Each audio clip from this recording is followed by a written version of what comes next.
My name is Thomas Gallagher, and I have been diving in the world's most unforgiving and dangerous waters for over 20 years. Navy SEAL Team, cave diving in Yucatan, commercial saturation diving in the North Sea. Nothing prepared me for what I found 2,100 feet below the surface of Crater Lake in Oregon, beneath a 50-foot slab of concrete that had been dumped there in 1943. If you've visited Crater Lake, you know it's incredibly blue and pristine. The water is so clear that on a good day, you can see 140 feet down.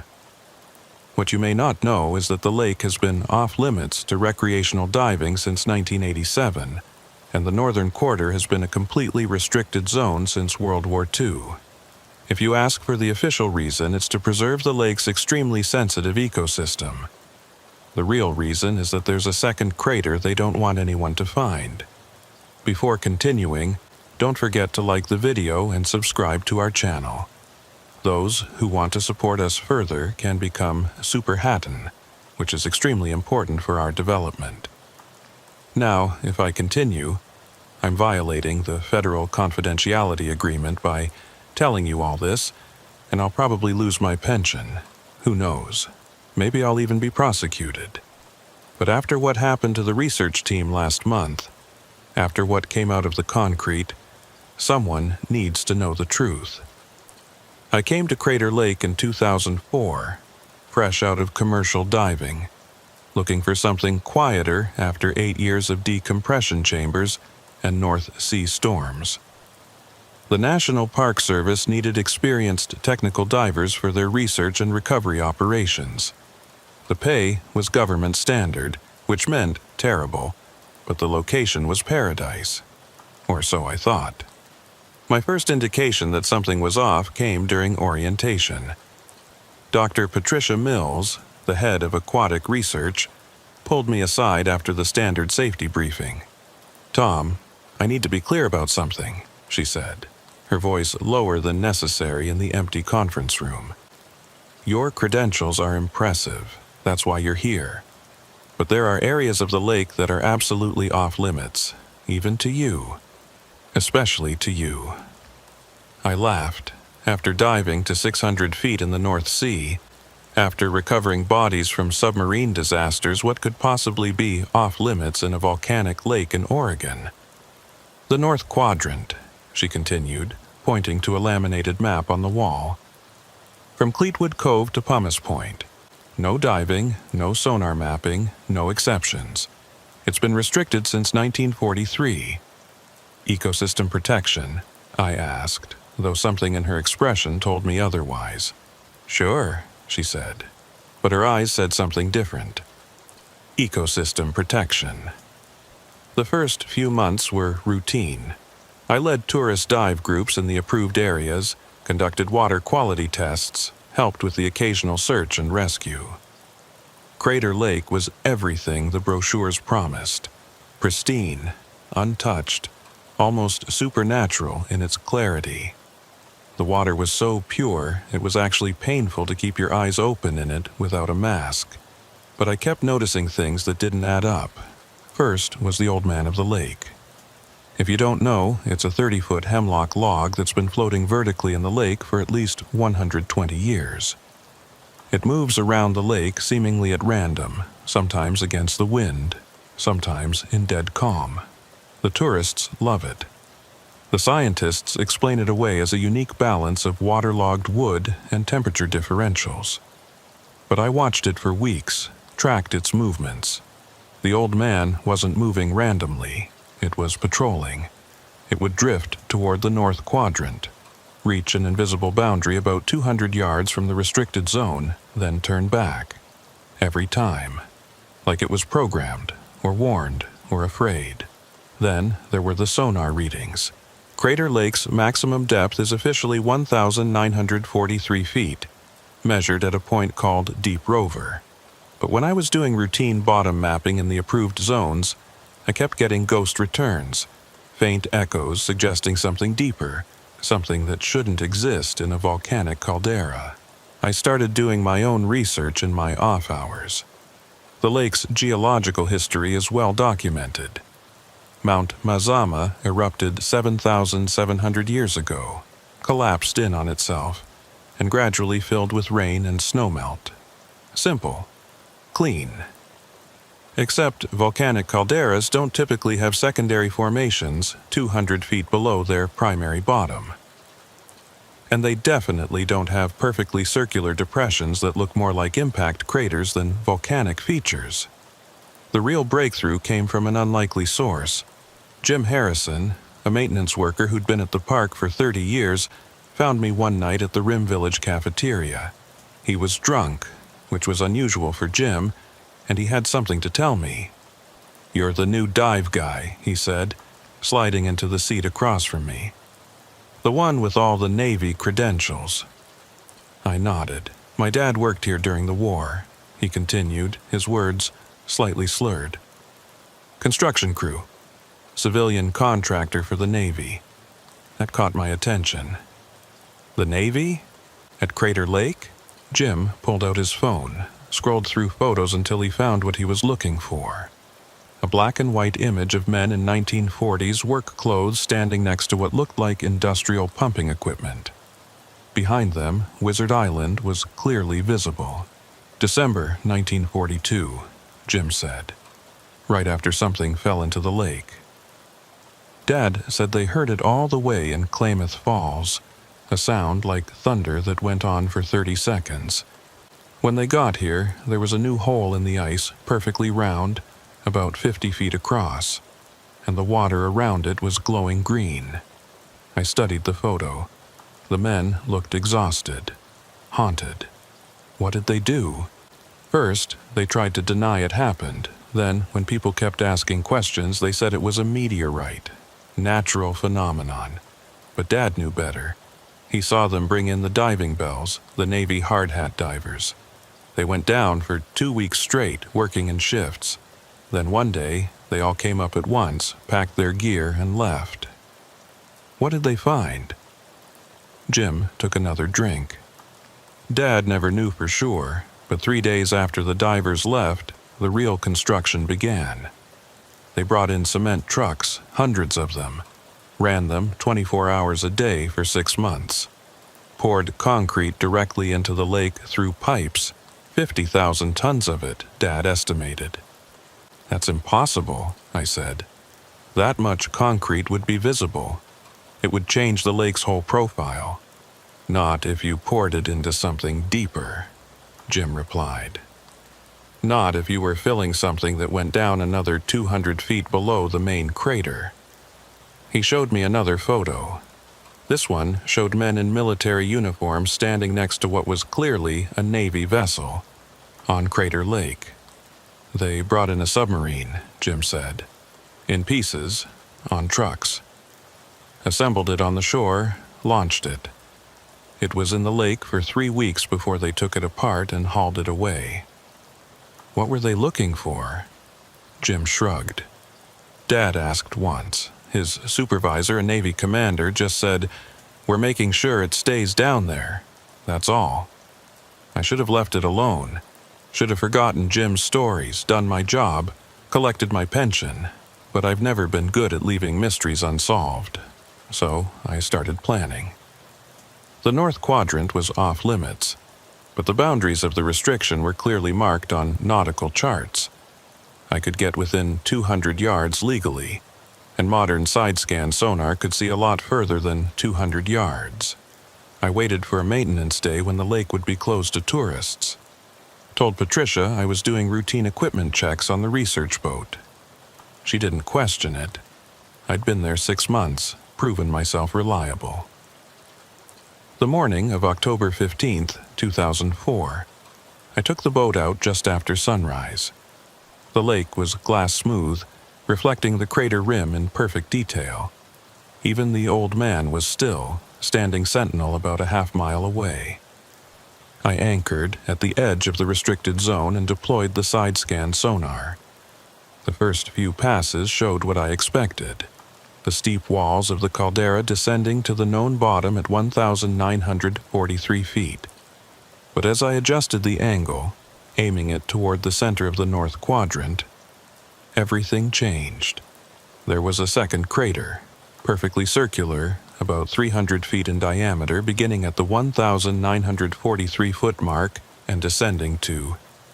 The sonar couldn't find the bottom, but at approximately 2,100 feet, there was something else. A massive, flat surface that reflected the sonar waves like metal or concrete. I was adjusting the settings, trying to get better resolution, when I heard it. A sound coming through the hull of the boat. It was rhythmic, mechanical, like Morse code but slower. Tap, tap, tap, pause, tap, tap, tap, tap, pause, tap, tap. It was coming from below, from beneath the concrete. I recorded everything. The sonar readings, the sound patterns, even the strange magnetic fluctuations my equipment was picking up. The boat's compass was spinning slowly, counterclockwise, even though we weren't moving. That's when the old man of the lake began to move. Not its usual drift, but purposeful, direct movement. It was coming toward me, against the wind, leaving a wake like a living thing. I watched, fascinated and terrified as it approached the boat, bumped against the hull once, gently, then began pushing me away from the restricted zone. I didn't resist. I pulled up the sonar, started the engine, and let the old man guide me back to safe water. When I looked back, it had returned to its position at the boundary, standing guard once again. That night, I developed a fever. Not a normal fever. My temperature would spike to 103, then drop to 95, cycling every few hours. I had dreams of falling through dark water, of cities beneath the lake, of something vast and patient waiting behind walls of concrete. And through it all, that sound. Tap, tap, tap, pause. Tap, tap, tap, tap, pause, tap, tap. When I recovered 3 days later, I found a note under my door. No signature, just a single line. Some doors are meant to stay closed. Stop looking, or become part of what's hidden. But I couldn't stop. The sound haunted me. I started researching everything I could find about December 1942, about things falling from the sky, about Navy operations in the Pacific Northwest. And what I found changed everything I thought I knew about World War II, about Crater Lake, and about what we're really protecting in our national parks. The official records are heavily redacted, but pieces survive. On December 7th, 1942, exactly 1 year after Pearl Harbor, something entered Earth's atmosphere over the Pacific Ocean. It was tracked by 3 separate radar stations, moving at impossible speeds, changing direction in ways that violated physics. It was headed east toward the American mainland. The military scrambled fighters from McCord Field, but they couldn't intercept it. It was too fast, too high. Then, at 02:47 hours, it suddenly descended, almost vertically, directly into Crater Lake. The impact was detected by seismographs as far away as San Francisco. But when dawn broke, the lake looked exactly the same, except for a perfectly circular hole in the ice, exactly as Jim's father had described. What fell into Crater Lake that night wasn't a meteorite. It wasn't a weapon. It was something else, something that chose this location specifically, and whatever it was still active. Still transmitting. Still trying to communicate from beneath 50,000 tons of concrete. The tapping pattern I recorded? I ran it through every cipher I knew from my Navy days. Nothing. Then, on a hunch, I tried something else. I converted the taps to binary. Short tap equals 0, long tap equals 1. It was coordinates, latitude and longitude. The coordinates led to a point in the Pacific Ocean, approximately 2,000 miles west of Oregon. There's nothing there. No islands, no seamounts, just empty ocean 15,000 feet deep. But according to declassified Navy records, That exact location is where they lost a submarine in 1944. The USS Scorpion, on a classified mission, reported encountering something beneath the surface, something that shouldn't exist. Their last transmission, it's not from here. Crater Lake. God help us, it's connected to Crater Lake. The submarine was never found. The Navy claimed it was sunk by a Japanese destroyer, but no Japanese records support this. The truth is, they didn't know what happened to it. But I was beginning to understand. Whatever fell into Crater Lake in 1942 wasn't alone. It was part of something larger, something that exists partially in our world and partially somewhere else. The concrete seal isn't keeping it in, it's keeping us out, or maybe more terrifyingly, it's keeping something else from coming through. I kept diving, kept researching, but more carefully now. I knew I was being watched. Park security seemed to always know where I was. My internet searches were monitored.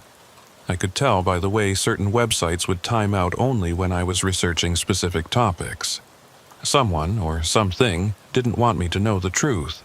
But the truth has a way of surfacing, especially in a lake as clear as Crater. The first person to disappear was Dr. Patricia Mills herself.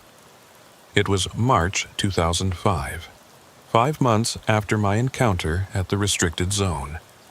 Patricia had been acting strange for weeks, arriving at work earlier, leaving later, spending hours staring at water quality data that couldn't possibly be that interesting. Then one morning, her office was empty. Not just empty, sanitized. No personal items, no research notes, no sign she'd ever been there. The official story was family emergency, extended leave, very sudden, but her car was still in the employee lot. Her apartment in Klamath Falls still had fresh milk in the refrigerator. And according to her cell phone records, which I may have illegally accessed through a Navy buddy, her last call was to a number that didn't exist. Not disconnected, not out of service. The number literally wasn't in any telephone system on Earth. Her replacement arrived within 6 hours. Dr. Marcus Webb, supposedly transferred from Yellowstone, but his credentials were too perfect, his knowledge of Crater Lake too specific. He knew things about the lake that weren't in any published research. And his eyes, they reflected light wrong, like a cat's, but only when he thought no one was looking. "Tom," he said during our first meeting, "I understand you've been conducting some independent research." I played dumb, just trying to understand the lake better. "It's a fascinating ecosystem." "Indeed it is," he replied, his smile not reaching those strange eyes. "But some aspects of that ecosystem are quite delicate, quite dangerous if disturbed. I trust you understand the importance of following protocols." The threat was subtle but clear. I nodded, pretended to comply, but I was already planning my next move.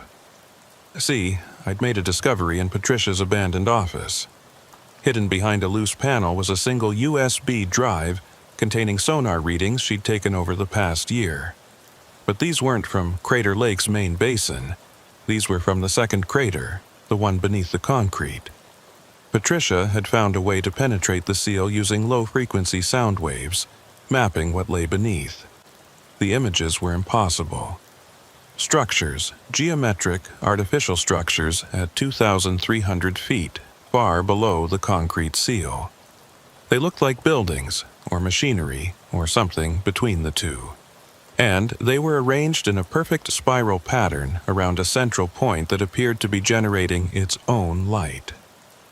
According to the timestamp, these readings were taken just 3 days before Patricia disappeared.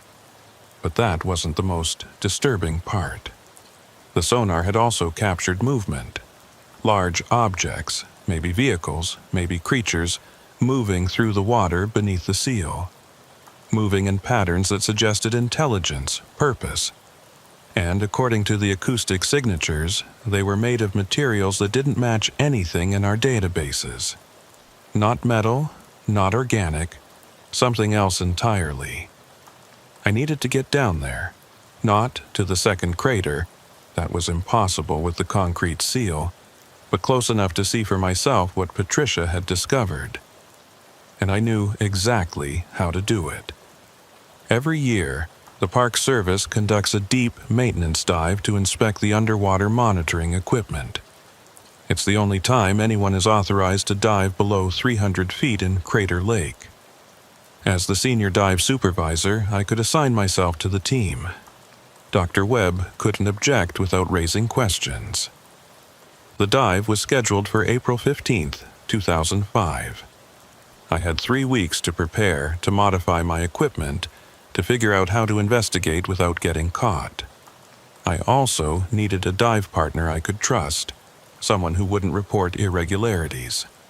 I found him in Jake Martinez, a young ranger who'd been asking too many questions about the North Quadrant restrictions. "You know something's wrong here," I told him, over beers at the Prospect Hotel. "You've seen the classified zones, the military presence that shouldn't exist in a national park." Jake nodded slowly. "My grandfather was Klamath." He told me stories about this lake, about why the tribe never fished here, never swam here. They called it the Lake of the Inverted Mountains, said there was another world beneath the water, a mirror of our own, but wrong, twisted. Want to see if he was right? Jake didn't hesitate. "When do we dive?" April 15th came gray and cold, with a mist that turned the lake into a void of blue-white nothing. Perfect conditions for what we planned. The official dive was to inspect monitoring station Delta 7 at 400 feet, but Delta 7 was only 500 yards from the edge of the second crater. With the right equipment and timing, we could reach it. We descended slowly, following protocols for the first 200 feet. The water was so clear it felt like flying through blue space. At 300 feet, the pressure began to affect our equipment in strange ways. My dive computer started showing impossible readings, negative depths, times that hadn't happened yet, water temperatures that fluctuated between freezing and boiling. At 400 feet, we reached Delta 7. I signaled to Jake, and we began our real mission. We swam north, toward the Forbidden Zone, our modified rebreathers giving us the gas mix we needed for the depth. The water grew colder, denser, and something else. Charged, like the moment before lightning strikes. At 450 feet, we saw the edge. The main crater's bottom simply ended, dropping away into a perfect circular void. But it wasn't dark down there. There was light, a sick, greenish phosphorescence that seemed to come from everywhere and nowhere, and the water itself was different. It shimmered, twisted, formed patterns that hurt to follow with your eyes. Jake tapped my shoulder, pointed down. There, perhaps 100 feet below us, was the concrete seal. But it wasn't solid anymore. Cracks ran through it like a spider web, and through those cracks, that green light pulsed rhythmically, like breathing, like a heartbeat. I deployed my camera, started recording. Through the zoom lens, I could see more details. The cracks weren't random, they formed patterns, symbols, almost like writing. And there was something else. Movement beneath the concrete. Shadows that didn't match any fish or debris. Shadows that moved with purpose. Then we heard it. The same tapping I'd heard months before, but louder, clearer. It was coming from directly below us, from something pressed against the underside of the concrete. But now I could hear more. Voices. Hundreds of voices, speaking in languages that predated human speech, singing songs that made my bones resonate. Jake grabbed my arm, pointed to his gauge. We were almost out of bottom time. But as we turned to leave, I saw something that still haunts my dreams. A face, human or once human, pressed against one of the larger cracks in the concrete. The eyes were gone, replaced by that green phosphorescence. The mouth was open in a silent scream or song, and I recognized it.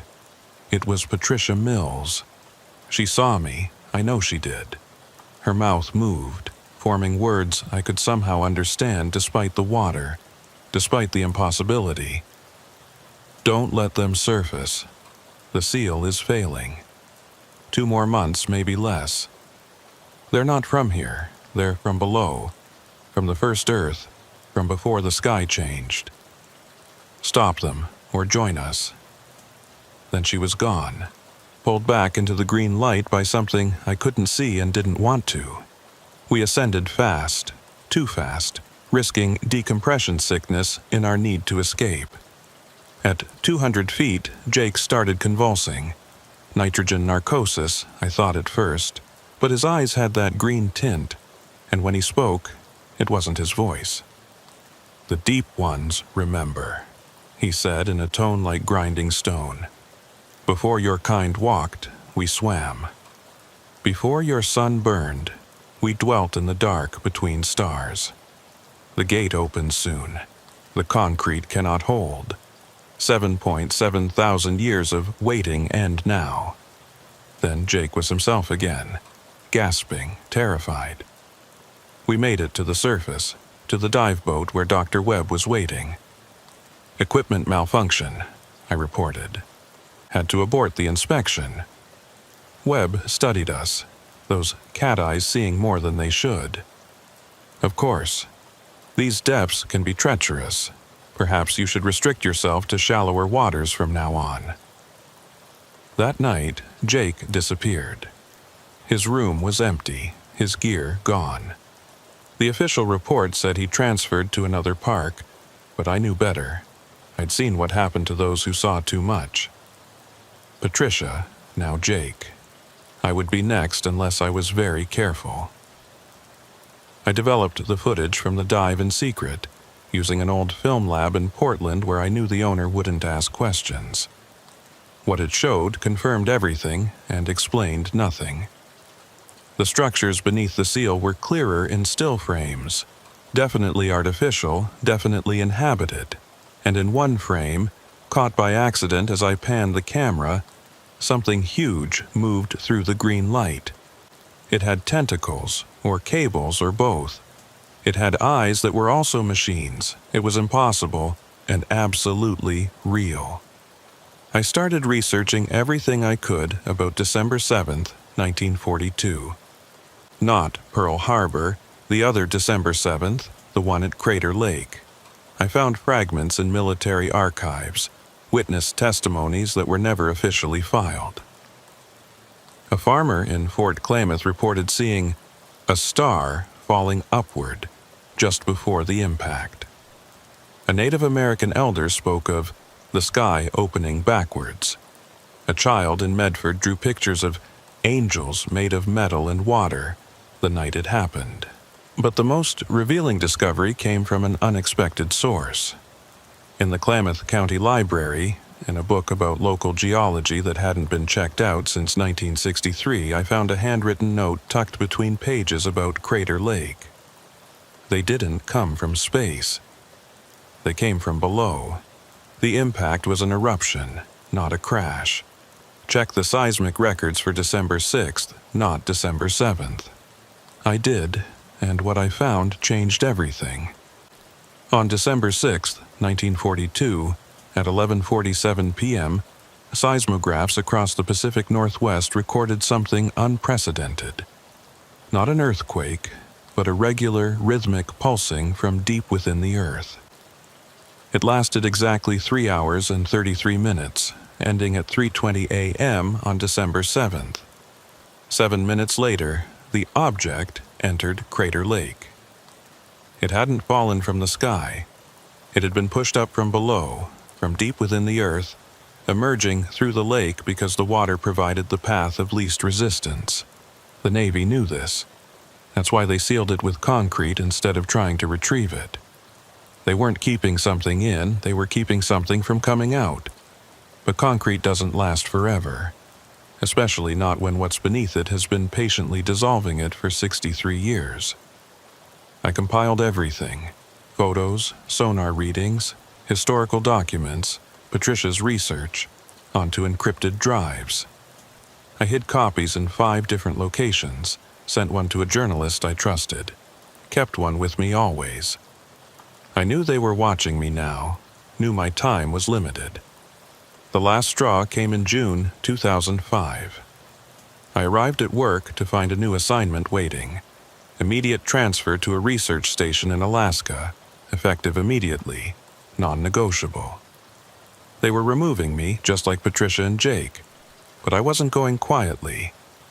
That night, I broke into the restricted zone. I took a kayak, no motor to alert security, paddling through moonless darkness guided only by GPS. The old man of the lake was there, as always, but this time it didn't try to stop me.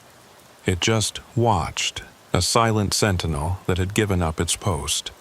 When I reached the coordinates directly above the second crater, I dropped a weighted camera, letting it sink to the concrete seal 2,100 feet below. What it recorded in those depths still gives me nightmares, but also hope. Because while the seal is failing, while those things are trying to break through, something else is fighting them. The old man of the lake isn't just a log. It's a marker, a warning, placed there by the Klamath people generations ago when they first discovered what lurked beneath.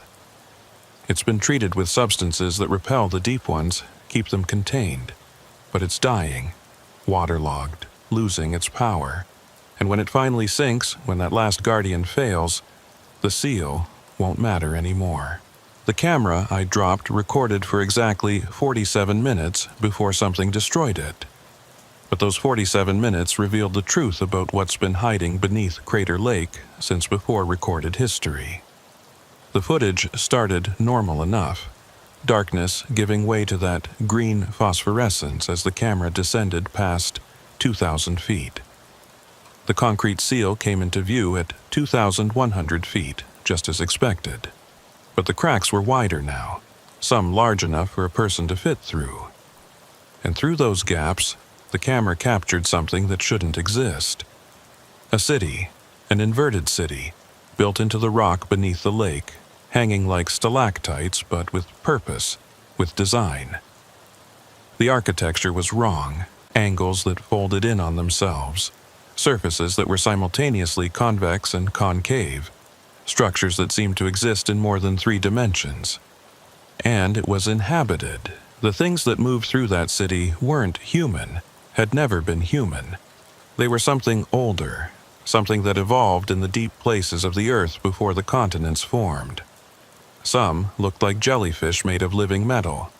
Others resembled mechanical squids with too many eyes. But the worst were the ones that looked almost human until you noticed the details.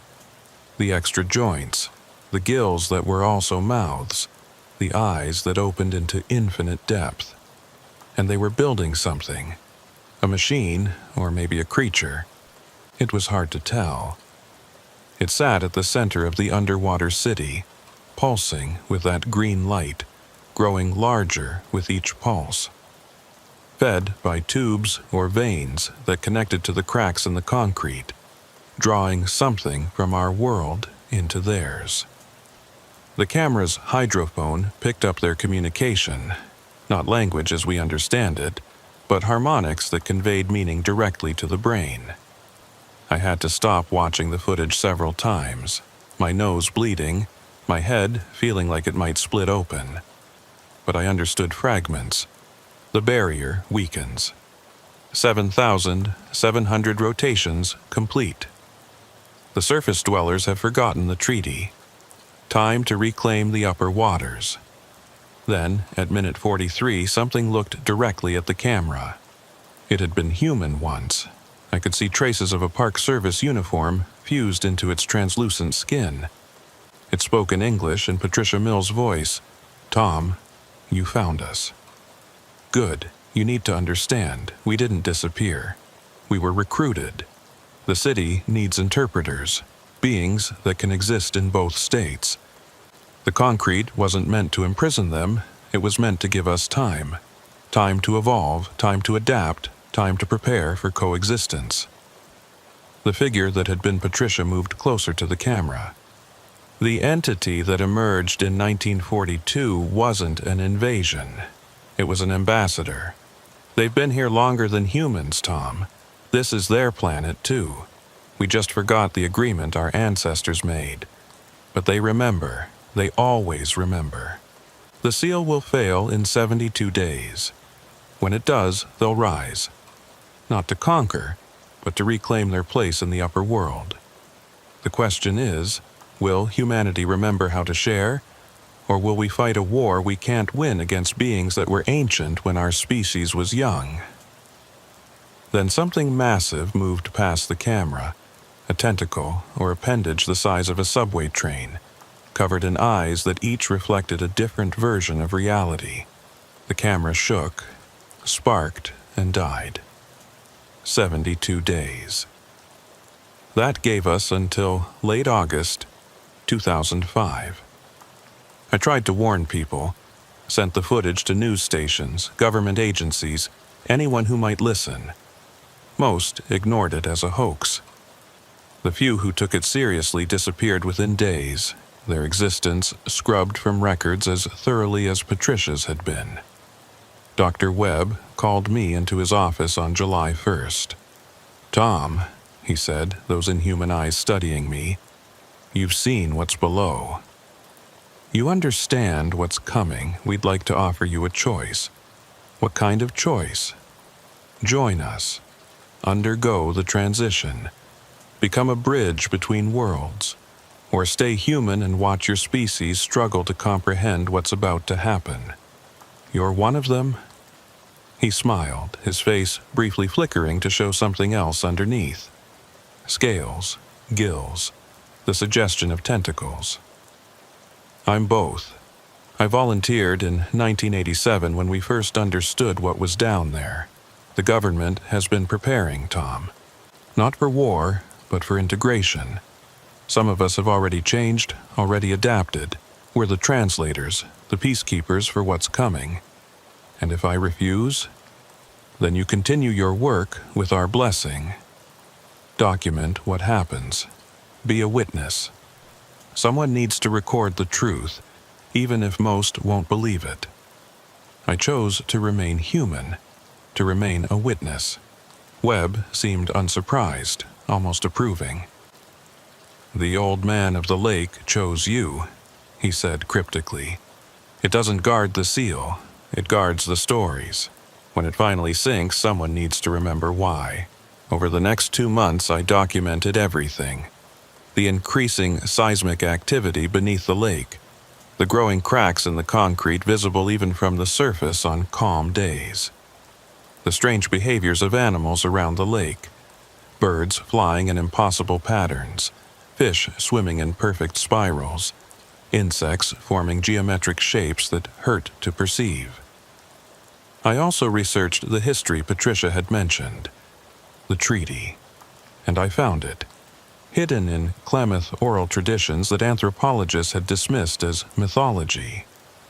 According to legend, when the earth was young, 2 peoples inhabited it, those who walked in the sun and those who swam in the deep. They fought a great war that nearly destroyed both. Finally, a treaty was made, the surface for the sunwalkers, the deep places for the others. Crater Lake was one of the boundary points, a place where both worlds touched, where representatives could meet. But humans forgot. We always forget. We filled the oceans with noise, drilled into the deep places, and broke the treaty we didn't remember signing. The deep ones waited, patient as stone, for the appointed time to renegotiate. That time was measured in cycles of 7,700 years, the exact age of Crater Lake. On August 15th, 2005, I positioned myself on Wizard Island with my cameras, my recording equipment, and enough supplies for a week. I wasn't alone. Other witnesses had gathered, scientists who'd been discredited, journalists who'd asked too many questions, locals who'd always known something was wrong with the lake. We formed an unlikely congregation, waiting for apocalypse or revelation. At 3:33 a.m. on August 22, 2005, it began. The lake itself seemed to inhale, the water level dropping 5 feet in seconds. Then came the sound, like the earth itself groaning, like tectonic plates singing, like every whale song ever sung played simultaneously. The concrete seal didn't break. It dissolved, the material transforming into something organic that was absorbed by the water. And they rose, not as invaders, not as monsters, but as beings returning home after a long exile. They emerged slowly, allowing our eyes to adjust, our minds to process. First came the small ones, jellyfish-like creatures that floated through air as easily as water, their bioluminescence painting the night in colors that don't have names. Then the medium ones, things like octopi made of living metal, crawling onto the shores with movements that were somehow graceful despite their alienness. Finally, the large ones, the beings that had built the city below. They stood 30 feet tall, their bodies constantly shifting between states, solid, liquid, plasma, and something else our physics doesn't describe. They had faces, after a fashion, that conveyed intelligence, patience, and something that might have been sadness. One of them approached our group on Wizard Island. When it spoke, the words formed directly in our minds, in whatever language we understood best. We are the dwellers. We were here first, we'll be here last. The treaty was broken, but we offer renewal. Share the waters with us, as your ancestors did. Learn from us, as we will learn from you. Or fight us and lose everything, as those before you nearly did. The government response was swift, but not what I expected. Within hours, military vehicles surrounded the lake, but they didn't attack. Instead, they established a perimeter, containing not the dwellers, but the information. The cover story was already being broadcast. Toxic algae bloom, lake temporarily closed, nothing to see here. Dr. Webb appeared beside me, no longer hiding his true nature, a hybrid of human and dweller, his body flickering between states. This is how it begins, he said, not with invasion, but with integration. Slowly, carefully, letting humanity adjust. Some will accept it immediately. Others will take generations. But the truth is out now, even if it's hidden. The lake has 2 craters again, 2 peoples, 2 futures intertwining. But the dwellers had underestimated human fear and ignorance. On August 30th, a rogue military unit led by a general who believed the dwellers were demons attempted to drop a nuclear device into the lake. The bomb never reached the water. The old man of the lake, that ancient sentinel, suddenly sank after 120 years of floating. As it descended, it transformed, not a log at all, but a vessel, a prison, containing something that made even the dwellers recoil. What emerged from the old man was neither human nor dweller, but something else. A guardian left by whatever civilization had originally brokered the treaty. It spoke in all languages simultaneously. The compact holds. Any who break it face erasure. The nuclear device vanished. Not exploded, not disarmed. Erased from existence. The rogue general and his unit forgot why they were there. Forgot what they'd planned, forgot the dwellers existed. Only those of us who'd accepted the truth retained our memories. That's when I understood. The real secret of Crater Lake wasn't the dwellers, or the second crater, or the concrete seal. It was the guardian in the old man, the enforcer of a treaty older than human civilization. It had been watching, waiting, ensuring both sides honored the agreement.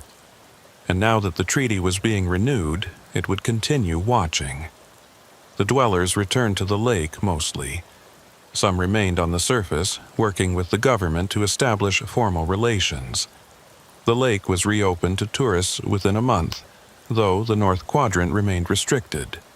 Visitors came, took pictures, never noticing the shadows moving beneath the surface, never seeing the lights deep below that pulsed in patterns that were almost language. But some of us know, some of us watch, some of us document. Because this is just the beginning. Crater Lake was the first point of contact, but there are others. Every deep lake, every ocean trench, every cave system that goes down far enough eventually connects to their realm. The dwellers are everywhere beneath us, have always been there, waiting for humanity to mature enough to accept that we're not alone on Earth. We never were. I'm recording this final testimony from a location I can't disclose, 18 years after the events of August 2005. If you're watching this, it means the second phase has begun, and the world needs to know what really happened at Crater Lake, and what's about to happen everywhere else. The integration appeared successful at first. The dwellers kept to the deep waters, only occasionally surfacing at night when the tourists were gone.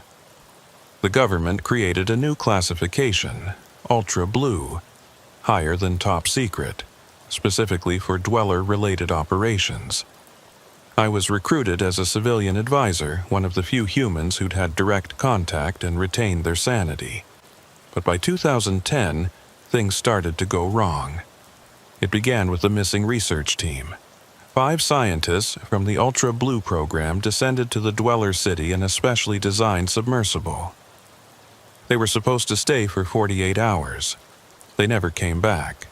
The Dwellers claimed they'd chosen to undergo transformation, but the video feed told a different story. In the final transmission, the team was screaming about the ones below the Dwellers, about something older and hungrier that the Dwellers themselves feared.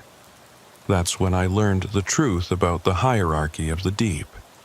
The Dwellers weren't the first inhabitants of Earth's hidden places. They were refugees themselves, fleeing from something they called the primordials, beings that existed before physics settled into its current configuration, when reality was more fluid, more alive. The Dwellers had sealed the primordials away, deeper than deep, in places where even they feared to go. But our drilling, our seismic surveys, our curious exploration had weakened those seals too. Dr. Webb, increasingly more dweller than human, took me to the lake one night in September 2015. We descended in a biomechanical craft that was part submarine, part living organism. The journey to the Dweller City was remarkable enough. Breathing walls, navigation by thought, pressure that should have killed us, but didn't. But Webb took us deeper, to the original bottom of Crater Lake, below the Dweller City, to a place they called the First Seal. It was a massive disk of material that wasn't quite matter, covered in symbols that hurt to perceive directly. And it was cracking. Not physically, cracking in dimensions we don't have words for. Through those cracks, I could see/feel, taste something that made the Dwellers seem as familiar as house cats by comparison. This is why we really surfaced, Webb explained, his voice a harmony of human and alien tones, not to reclaim territory but to warn you, to prepare you. The primordials are waking. Every nuclear test, every fracking operation, every deep core sample has been like an alarm clock to them. We estimate you have had perhaps 50 years before they break through. What happens when they do? Webb's form shuddered, a fear response that transcended species. Reality becomes negotiable. Physical laws become suggestions. They don't destroy worlds. They unwrite them, remake them according to rules that predate logic. That's when the government made the decision that changed everything. Operation Deep Seal was authorized in 2016. The plan was insane.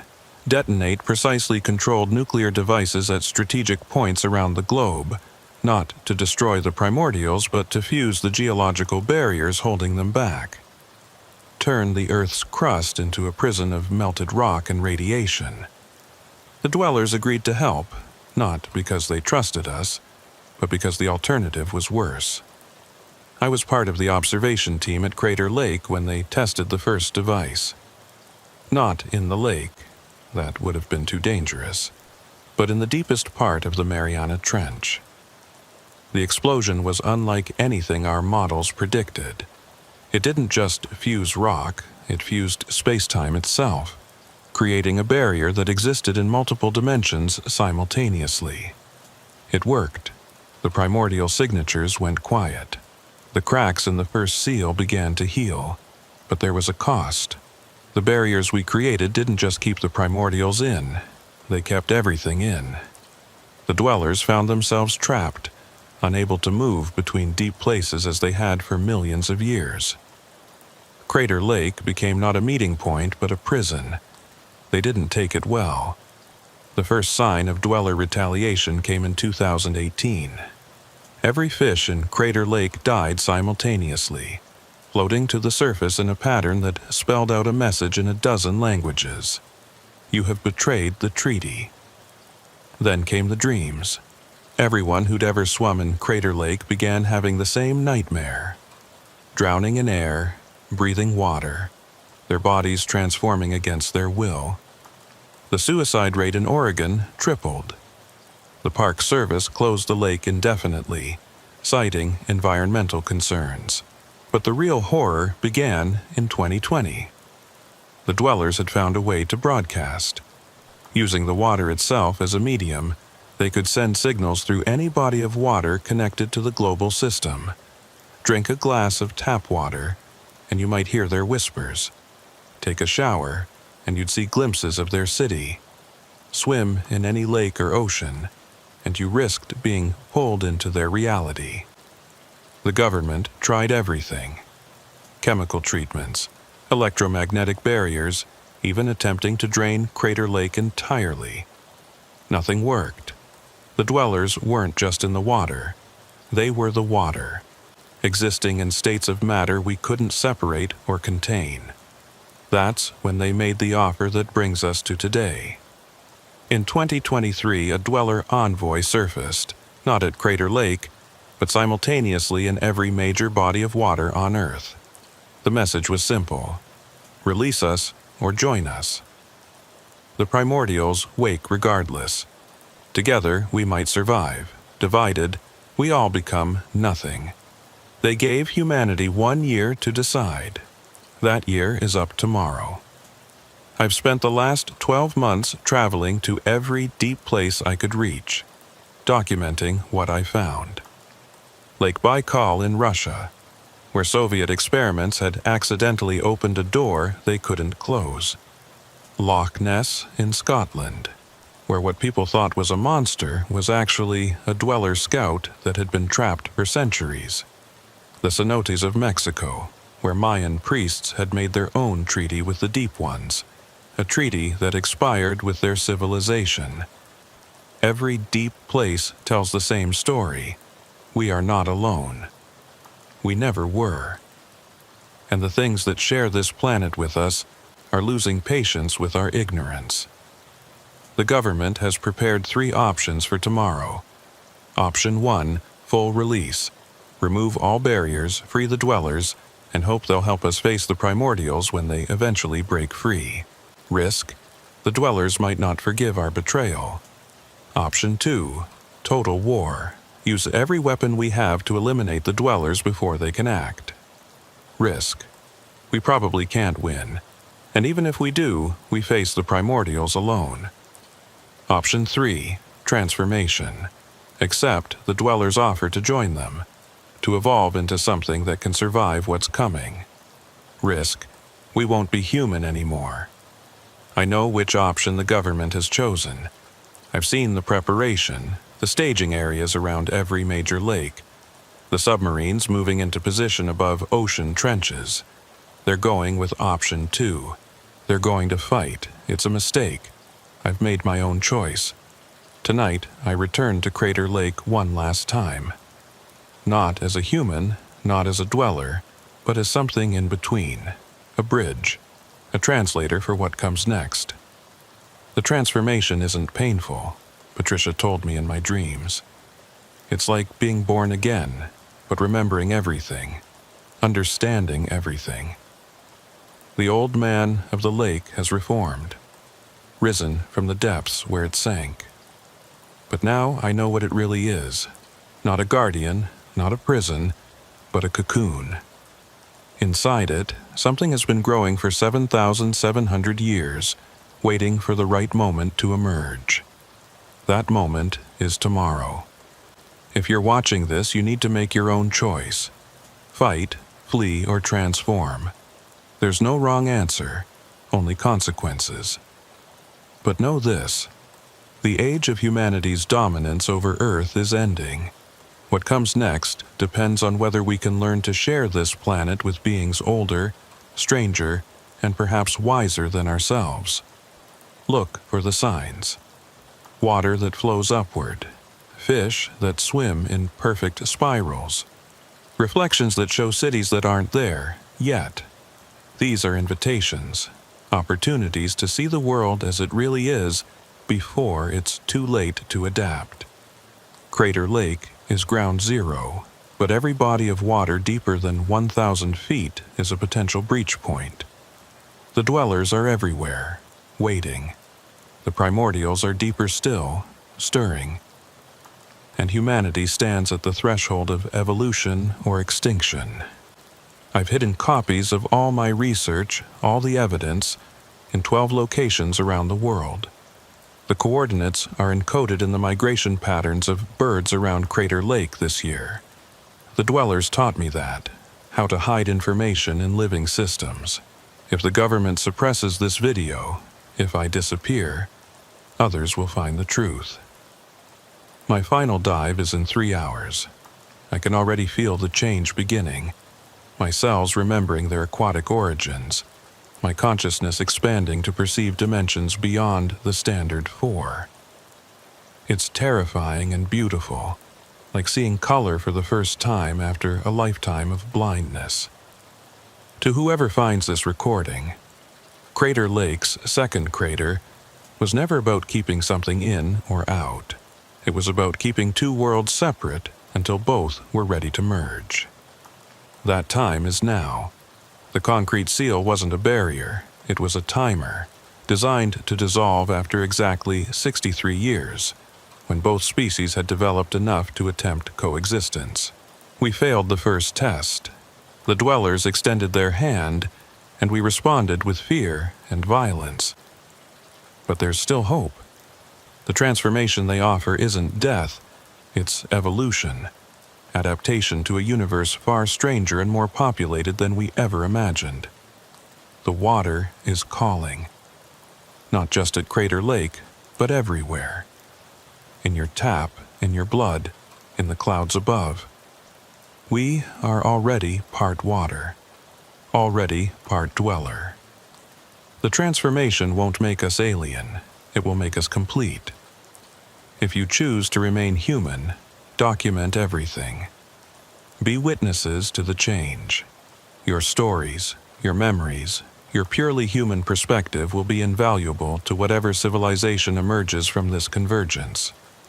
If you choose to fight, know that you're fighting for an idea of humanity that was always an illusion.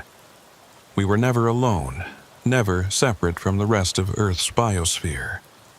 The dwellers are our cousins, separated by millions of years of divergent evolution. The primordials are our ancestors, the first experiments in consciousness on this planet. If you choose to transform, find the nearest deep water. The dwellers will know you're coming. The process takes 3 days: dissolution, reconfiguration, emergence. You'll retain your memories, your personality, but gain so much more. The ability to exist in multiple states, to perceive time as a navigable dimension, to communicate through pure thought. This is Tom Gallagher, former U.S. Navy SEAL, former Park Service diver, soon to be something without a name, signing off from the rim of Crater Lake. The sun is setting, turning the water to liquid gold. The old man of the lake is moving again, spiraling toward the center where the second crater waits, and deep below, in the city that shouldn't exist, 10,000 dwellers are singing a song of welcome or warning.